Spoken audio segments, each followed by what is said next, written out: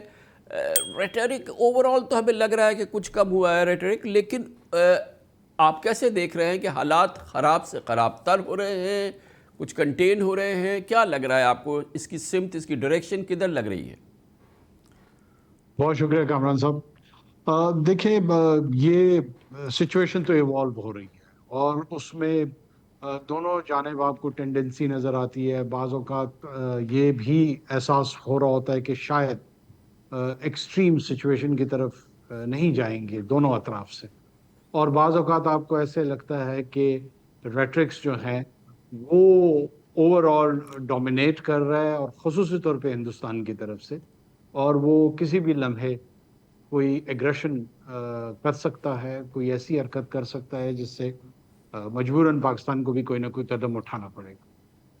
اب یہ تو کرنٹ صورتحال کی اسسمنٹ ہے جو میرے خیال میں تمام پاکستانی شاید اسی طرح ہی اس کو اسیس کر رہے ہیں جیسے میں کہہ رہا ہوں۔ جو بڑا ایشو ہے وہ مجھے ایسے لگ رہا ہے کہ اس مرتبہ ایک ایڈوانٹیج مجھے نظر آ رہا ہے، اور وہ یہ ہے کہ ہندوستان کا بیانیہ جو ہے اس کو بہت زیادہ پذیرائی گلوبل سطح پہ، انٹرنیشنل سطح پہ ملتی ہوئی نظر نہیں آ رہی۔ اس میں پاکستان کا کردار ہے یا نہیں ہے، یا یہ یو ایس سائنو ٹریڈ وار کے بیک گراؤنڈ کی وجوہات ہے، یورپ اپنے مسائل میں پھنسا ہوا ہے، یو ایس چائنا جو ہے وہ خود ایک دوسرے کے اسٹریٹجک ٹارگیٹنگ کر رہے ہیں، رشیا یوکرین میں پھنسا ہوا ہے، جی سی سی کی اپنی ظاہر ہے سیکیورٹیز اور انسیکیورٹیز اور چیلنجز ہیں، غزہ کی سچویشن ہے، اسرائیل ہے۔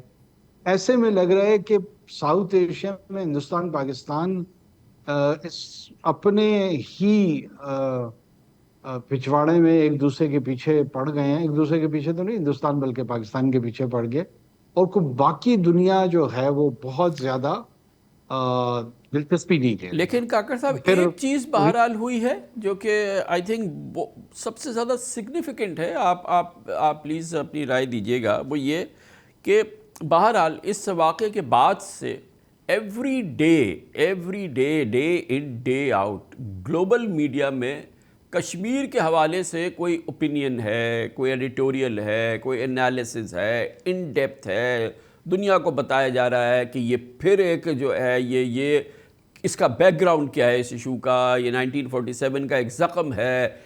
کشمیر جو ہے وہ پوری قوت سے گلوبل نہ صرف میڈیا کے منظرنامے پہ بلکہ اوور آل جتنی بھی اس وقت تھریٹ پرسیپشن ہے اس میں کشمیر ایک بہت پرومیننٹ سے واپس آیا، اور جو پچھلے 2-3 سال سے انڈین نیریٹو بھی تھا، اور ظاہر ہے کہ 370 کے ایبروگیشن کے بعد سے یہ ساری جو صورتحال پیدا ہوئی تھی، یہ بہت بڑی تبدیلی آ چکی ہے اس معاملے میں۔ کشمیر کی جو پوزیشن ہے، جو یہ ایشو ہے، وہ بہت بہت پرومیننٹ طریقے سے شاید اس سے پہلے کئی سالوں تک کبھی بھی پچھلے 2-3 دہائیوں میں اتنی تیزی سے پوری دنیا میں نہیں سامنے آیا، جیسے ایک بار پھر یہ لائیو اور کیکنگ اور بھرپور طریقے سے سامنے آ گیا ہے۔ کامران صاحب، آپ کی بالکل آبزرویشن درست ہے۔ میں خود ظاہر ہے یہ 5-6 جو انٹرنیشنل پبلیکیشنز ہے وہ روزانہ صبح فالو کرتا ہوں، اور اس میں کوئی دو رائے نہیں ہے۔ میں جس نوانس کی طرف یا جس شیڈ کی طرف اشارہ کر رہا تھا، یہ جو کرافٹڈ انڈین نیریٹو تھا ٹو ملائن پاکستان، اس کو کوئی بہت زیادہ پذیرائی نہیں مل رہی ہے۔ یہ اس کا دوسرا پہلو جو ہے جس کی طرف آپ نے اشارہ کیا، کوئی دو رائے نہیں ہے اس میں، اور ایسے لگ رہا ہے کہ انہوں نے اپنا 370 سے جو اچیو کرنا تھا وہ سارا کا سارا کرمبل ہو گیا۔ یعنی جتنا بھی اس کا بیک گراؤنڈ بیان کیا جا رہا ہے، اس میں کسی صورت آپ کو یہ تاثر کسی بھی نان انڈین لکھاری کی جانب سے نہیں ملتا کہ یہ کوئی سیٹلڈ ایشو ہے، یہ ہندوستان کا ایک حصہ ہے۔ اس اینگل سے کسی نے بھی اس کا تذکرہ نہیں کیا، اور پورا اس کے ہسٹوریکل کانٹیکس کو، پولیٹیکل کانٹیکس کو برٹش راج کے ڈپارچر سے اس کا سٹارٹ لیتے ہوئے، اور بعض اوقات تو ایون اس سے بھی پہلے کا کشمیر کی تحریک کا بتایا جا رہا ہے۔ اس میں کوئی دو رائے نہیں، کوئی شبہ نہیں ہے کہ انہوں نے خود ہی اپنے پاؤں پہ یہ کلاڑی ماری ہے، اور مجھے سمجھ نہیں آ رہی ہے کہ کیوں ایسے وقت میں یہ انہوں نے جس گلوبل رسپانس کی طرف آپ اشارہ کر رہے ہیں، جو آپ فرما رہے ہیں کہ وہ انڈین نیریٹو جو ہے وہ بائی نہیں کیا، تھوڑا سا شاید اور زیادہ یہ صورتحال ہے، کیونکہ یو ایس کے ساتھ اوور آل ہمارے اس لیول کی اور اس لیول کی ریلیشن شپ، اس لیول کے آج کل ٹائز نہیں ہے جیسے کہ یو ایس اور انڈیا کے ہیں over the last 10 years or so، اور ابھی آف لیٹ تو ہمارے کوئی بہت وارم ریلیشن شپ نہیں ہے، لیکن جتنا بیلنسڈ خاص طور پہ رسپانس ہے، انفیکٹ خود امریکن لیڈرشپ سے، پریزیڈنٹ ٹرمپ سے، اور لیڈرشپ سے، سیکرٹری آف اسٹیٹ سے ہمیں ملا ہے، اور پھر اس کے بعد کہیں پہ بھی امریکن میڈیا میں بھی اور ویسے بھی کسی ویسٹرن میڈیا نے اس ریٹرک کو بائی نہیں کیا ہے کہ جی کہ یہ پاکستان نے کیا، یہ پاکستان کی ٹیررزم ہے۔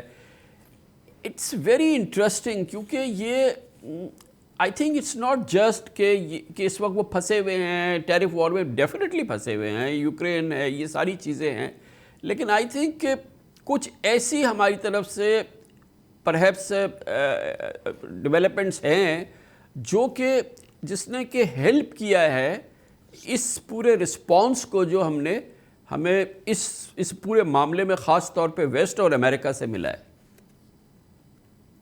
کامران صاحب، یقیناً ہماری طرف سے کچھ ایسے انڈیکیشنز سیکیورٹی اور اکنامک اکاؤنٹ دونوں پہ جو ہماری ملٹری لیڈرشپ ہے، گورنمنٹ ہے، ان کی طرف سے انگیجمنٹ کی ضرور گئی ہیں، اور وہ میرے خیال میں وہاں پہ ویل ریسیوڈ بھی ہے اس کرنٹ پورے انوائرمنٹ کے حوالے سے۔ اور سوری میں انٹرفیئر کر رہا ہوں، اس میں ایک اور چیز بڑی امپورٹنٹ ہے، جیسی کہ پریزیڈنٹ ٹرمپ نے ٹیک اوور کیا تھا تو پاکستان نے ایک بڑا موسٹ وانٹڈ جو ان کو ٹیررسٹ تھا وہ پکڑا اور امریکہ کے حوالے کیا، جس کو کہ پریزیڈنٹ ٹرمپ نے خود بھی بہت زیادہ پریز کیا تھا۔ تو یہ پورا ماحول ایک بن رہا ہے۔ ہم نے حالیہ دنوں میں دیکھا کہ خاص طور پہ یہاں مائن اور مائننگ کے حوالے سے جو ڈیولپمنٹس ہوئی ہیں، بیریک گولڈ کا یہاں آنا، یہ تمام چیزیں، اور اس دوران جو ہے ریئر ارتھ کے حوالے سے جب امریکہ اور چائنا کے درمیان مسئلے خراب ہوئے، اور یہ جو جی میں جب کہہ رہا تھا کہ سیکیورٹی اور اکنامک کے انڈیکیٹرز ہے، میرا مقصد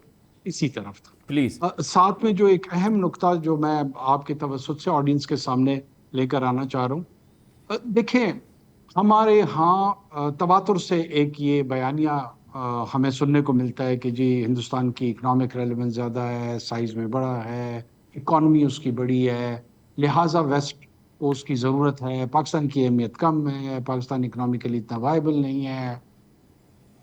اس تمام بیان میں، اس تمام نیریٹو میں جو اسٹریٹجک اینگل ہے وہ لوگ مس کرتے ہیں، اور اسٹریٹجک اینگل یہ ہے کہ انڈیا کی اکانومی اور اس کے بڑے سائز کا شاید اتنا بڑا اکنامک رول میں اس کا اختیار نہیں ہے. فار ایگزامپل تائیوان بہت چھوٹا سا ملک ہے، $500 ارب کی اس کی GDP ہے، سائز تو اس کا بہت کم ہے. جو ہندوستان کی اسٹریٹجک ضرورت ہے وہ ویسٹرن ہیمسفیئر کو، چائنا کو کنٹین کرنے کے لیے ہے. وہ جتنا بھی کنسیشن دیتے ہیں، اکنامک کنسیشن دیتے ہیں، ٹیکنالوجیکل ٹرانسفر کی طرف آتے ہیں، انکریجمنٹ ہوتی ہے، ویزاوی پاکستان جو ہے ہندوستان کی پوزیشن کو تھوڑا سا انڈورس زیادہ کیا جاتا رہا ہے ابھی ریسنٹ پاس تک بھی. وہ محض ایک ہی نقطے پہ ہے، اور وہ نقطہ ہے ٹو کنٹین چائنا. اچھا ہو کیا رہا ہے پچھلے 15-20 سال کا جو رویہ ہے ہندوستان کا، they have offered themselves to play the role of a poodle for the achievement of the strategic goal for West. But in reality, they are not getting over their Pakistan obsession. یہ technology کی transfer بھی چاہتے ہیں، economic FDIs بھی چاہتے ہیں، market Axis بھی چاہتے ہیں، تمام ایڈوانٹیجز ویسٹرن ہیمسفیئر سے چاہتے ہیں، فلرٹیشن ہے ان کے ساتھ.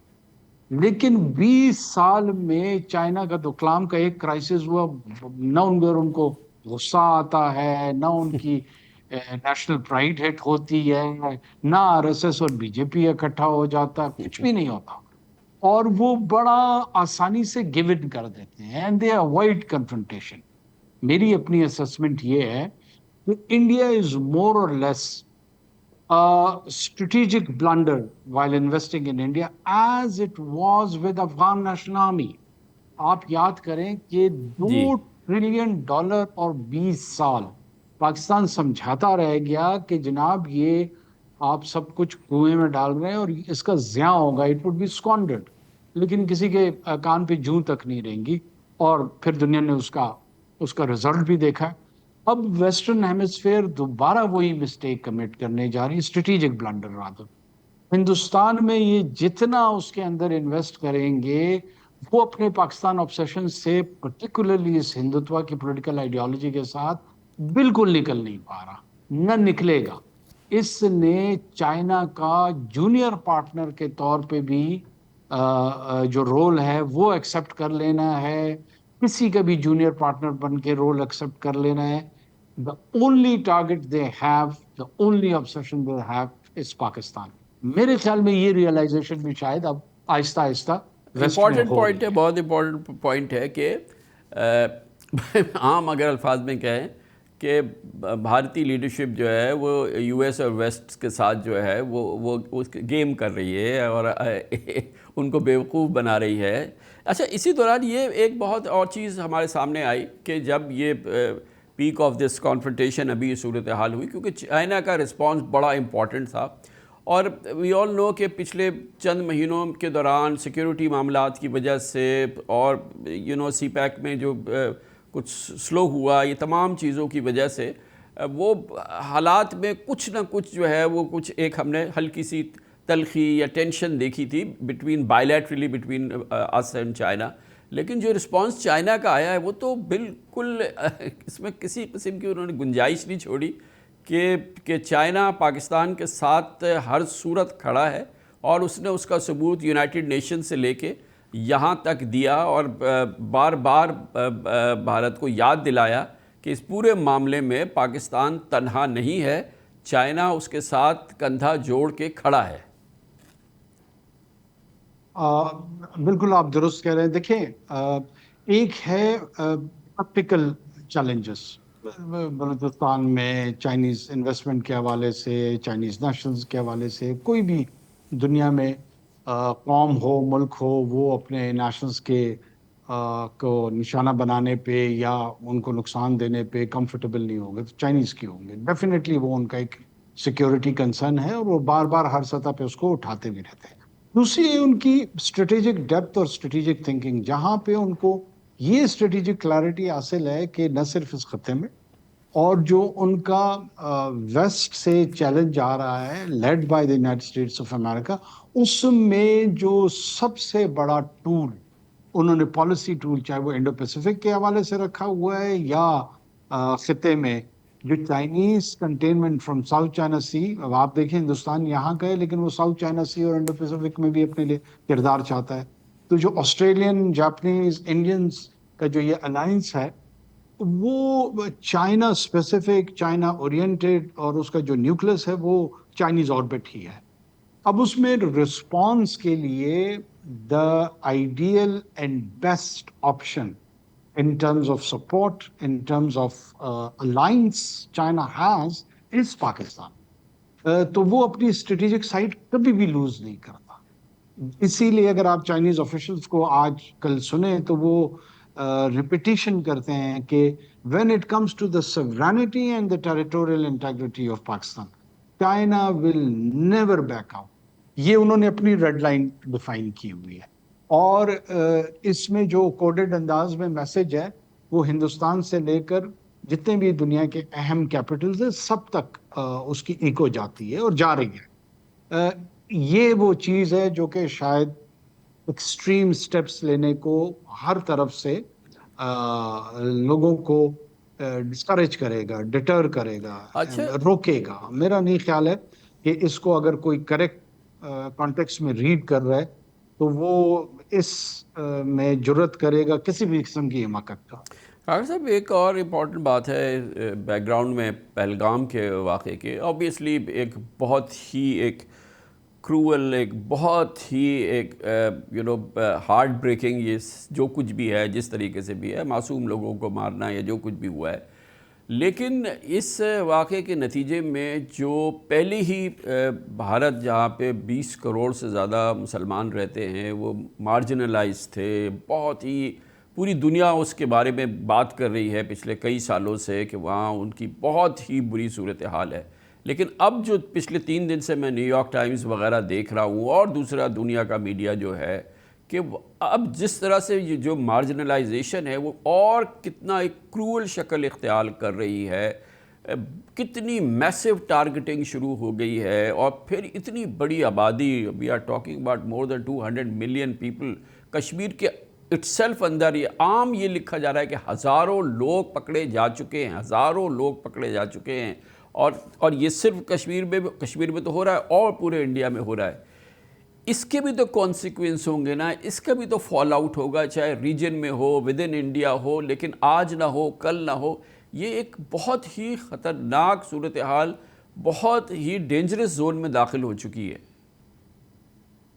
کہاں صاحب دیکھیں آپ نے بالکل صحیح طرف نشاندہی کی. انڈین یونین جو ہے نا وہ اپنے آپ کو پولیٹیکلی اوور برڈن کر رہا ہے by targeting Muslim minority, by targeting Nagas, Christian minority from Goa to Nagaland, by targeting Sikh community, جو Sikh minority ہے، کشمیر ہے. اب یہ پولیٹیکل اوور برڈن میں اس کو اس لیے کہہ رہا ہوں کہ جو ہندوتوا کی پولیٹیکل آئیڈیالوجی ہے نا، it revolves around the Brahmin راج، دلتس کے ساتھ ہے، لو کاسٹ کے ساتھ ہے. یہ تمام کے تمام لوگ مارجنلائزڈ ہیں، اور سرواکر کے پولیٹیکل فلسفے کے تحت جس کی کنٹینویشن مور اور لیس 100 ایئرس سے لوگ یہ کر رہے ہیں، ایک سو کالڈ ان کے جو انٹیلیجنشیا کی ایلیٹ ہے، وہ کہتے ہیں کہ باقی لوگوں کو پیریفرل رائٹ ٹو ایگزسٹنس ہے. ہم بتائیں گے کہ کس حد تک ان کے حقوق ہونے چاہیے، مسلمان کے کتنے ہونے چاہیے، عیسائی کے کتنے ہونے چاہیے. بلکہ وہ تو ایک پریجوٹری لفظ جو مسلمانوں کے ساتھ انہوں نے جوڑا ہوا ہے کسائی کا، کہتے ہیں پہلے کسائی پھر عیسائی. سو انہوں نے پہلا ٹارگٹ مسلم کمیونٹی کو، مائنورٹی کو رکھا ہوا ہے، فالوڈ بائی دا کرسچنس. سو یہ شاک ویوز جو ہیں نا، میں آپ کو بتا رہا ہوں کہ ویٹیکن سے لے کر ساؤتھ امریکہ تک جائیں گی. یہ ان کیتھولک کو، ان کے جو ریلیجنسٹ ہیں وہ ان کے سمپتھائزر وہاں پہ موجود ہیں، اور بہت ساری دنیا ہندوستان کے اس شوونسٹک اور فیشسٹ ٹینڈنسیز کو آبزرو کر رہی ہے. دیکھیں یہ وہ لبرل ہندوستان نہیں ہے جو ڈیموکریسی پہ ناز کر رہا تھا. اس کی ڈیموکریسی جو ہے وہ الیکٹورل آٹوکریسی کی طرف چلی گئی ہے. اس نے جمہوریت کو